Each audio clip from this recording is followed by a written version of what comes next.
కొమరంభీం ఆసిఫాబాద్ జిల్లాలో వ్యవసాయ శాఖ అధికారులపై తీవ్ర ఆరోపణలు వెల్లువెత్తుతున్నాయి. దహేగా మండలంలోని ఫర్టిలైజర్ దుకాణాల నుంచి ఒక్కో షాప్ నుంచి 20,000 రూపాయల చొప్పున వసూలు చేశారన్న ప్రచారం కలకలం రేపుతుంది. ఫోన్పే లావాదేవీలకు సంబంధించినట్లు చెబుతున్న స్క్రీన్ షాట్లు సోషల్ మీడియాలో వైరల్గా మారడంతో వ్యవసాయ శాఖలో ఆందోళన నెలకొంది. మరోవైపు అధిక ధరలకు ఎరువులు విక్రయిస్తున్న అధికారులు చూసి చూడనట్లు వ్యవహరిస్తున్నారన్న ఆరోపణలు కూడా వినిపిస్తున్నాయి.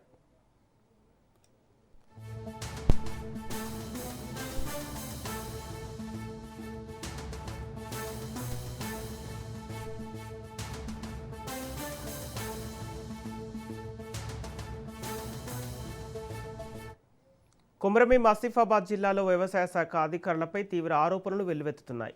దహేగా మండలంలోని ఫర్టిలైజర్ దుకాణాల నుంచి ఒక్కో షాప్ నుంచి 20,000 చొప్పున వసూళ్లు చేశారన్న ప్రచారం కలకలం రేపుతుంది. ఫోన్పే లావాదేవీలకు సంబంధించినట్లు చెబుతున్న స్క్రీన్ షాట్లు సోషల్ మీడియాలో వైరల్గా మారడంతో వ్యవసాయ శాఖలో ఆందోళన నెలకొంది. మరోవైపు అధిక ధరలకు ఎరువులు విక్రయిస్తున్న అధికారులు చూసి చూడనట్లు వ్యవహరిస్తున్నారన్న ఆరోపణలు కూడా వినిపిస్తున్నాయి.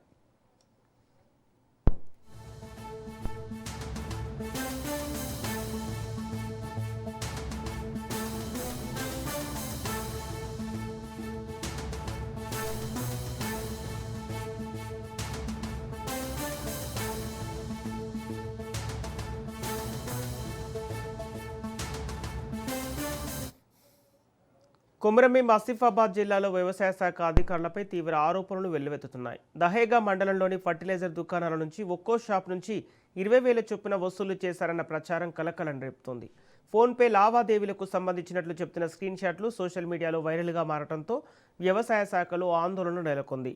మరోవైపు అధిక ధరలకు ఎరువులు విక్రయిస్తున్న అధికారులు చూసి చూడనట్లు వ్యవహరిస్తున్నారన్న ఆరోపణలు కూడా వినిపిస్తున్నాయి.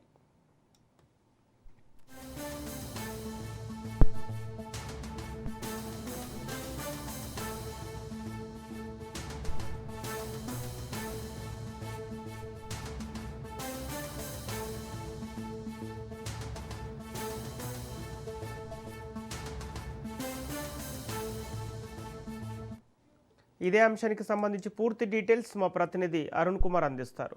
అరుణ్ కుమార్, కొమరంభీం ఆసిఫాబాద్ జిల్లాలో వ్యవసాయ శాఖ అధికారులపై ఆరోపణలు వెల్లువెత్తుతున్నట్టు తెలుస్తుంది. అప్డేట్స్ ఏంటి? రైట్ సంపత్, అయితే కొమరంభీం ఆసిఫాబాద్ జిల్లాలో వ్యవసాయ శాఖ అధికారులు అయితే చేతి వాటాన్ని అయితే ప్రదర్శిస్తా ఉన్నారు. జైగాం మండలంలోని ఏదైతే ఫర్టిలైజర్ షాపుల నుంచి అక్రమంగా కూడా ఒక్కొక్క షాప్ నుంచి 20,000 రూపాయలు వసూలు చేస్తూ కూడా ఫోన్ పే ద్వారా కొట్టించుకున్నటువంటి స్క్రీన్ షాట్స్ అయితే సోషల్ మీడియాలో వైరల్ గా మారాయి. ముఖ్యంగా కొమరంభీం ఆసిఫాబాద్ జిల్లాకు సంబంధించి కూడా ఫర్టిలైజర్ షాపుల నుంచి ప్రతి షాప్ నుంచి 20,000 అయితే వసూలు చేస్తున్నట్టు కూడా తెలుస్తా ఉన్నది. ముఖ్యంగా కూడా గత కొన్ని రోజుల నుంచి కూడా ఫెర్టిలైజర్ షాపులకు సంబంధించిన నిర్వహణలు కూడా అత్యధిక రేట్లకు కూడా ఫర్టిలైజర్స్ ను ఇటు యూరియా కావచ్చు, ఇతర మందులకు సంబంధించిన వాటిని కూడా అత్యధిక ధరలకు విక్రయించినా కూడా అటు ఏదైతే ఫర్టిలైజర్ షాప్ సంబంధించిన వాళ్ళు విక్రయించినా కూడా ఇది వ్యవసాయ శాఖ అధికారులు వాటిని నియంత్రించడం లేదు, వాటిపై చర్యలు చేపట్టడం లేదనే ఆరోపణలు. ఈ నేపథ్యంలోనే జైగాం మండలానికి సంబంధించిన వ్యవసాయ శాఖ ఏవో కూడా దీనికి సంబంధించి కూడా ఆయన పర్సనల్ గా కూడా ఒక్కొక్క దానికి షాపుకి 20,000 రూపాయల ద్వారా చెల్లించాలంటూ కూడా ఒక మధ్యవర్తిని పెట్టుకొని కూడా ఆయన ద్వారా కూడా డబ్బులు అయితే వసూలు చేస్తున్నట్టు కూడా తెలుస్తా ఉన్నది. ముఖ్యంగా కూడా ఒక్కొక్క షాప్ ఇప్పటికి 36 షాపుల నుంచి కూడా ఒక షాప్ నుంచి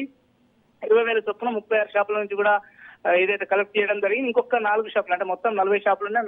4 షాపుల వాళ్ళు కూడా నిర్వాహకులు అయితే డబ్బులు ఇవ్వాలని దీంతో కూడా స్క్రీన్ షాట్లు అయితే జిల్లాలో సోషల్ మీడియాలో మారినాయి. ముఖ్యంగా కూడా అయితే వ్యవసాయ శాఖ అధికారులకి ఆరోపణలు రావడం, ఇట్లా డబ్బులు వసూలు చేయడం అయితే కొంత ఆందోళన కలిగిస్తున్నటువంటి పరిస్థితి. అయితే వ్యవసాయ శాఖ అధికారులు స్క్రీన్ షాట్స్ బయటపడడంతో కూడా సోషల్ మీడియాలో వైరల్ కావడంతో కూడా ఆందోళన చెందుతున్నటువంటి పరిస్థితి. దీంట్లో కూడా అయితే విచారణ కూడా చేపట్టే అవకాశాలు ఉన్నట్టు కూడా తెలుస్తాను. ఏదేమైనప్పటికీ కూడా వ్యవసాయ శాఖ అధికారులు అయితే తమ చేతివాతాన్ని ప్రదర్శించి రైతులకు ఇబ్బంది గురి చేయడం అయితే కొంత ఆందోళన కలిగిస్తున్నటువంటి పరిస్థితి అయితే కొమరంభీం ఆసిఫాబాద్ జిల్లాలో కొనసాగుతా ఉన్న Sampath. Okay, thank you Arun Kumar.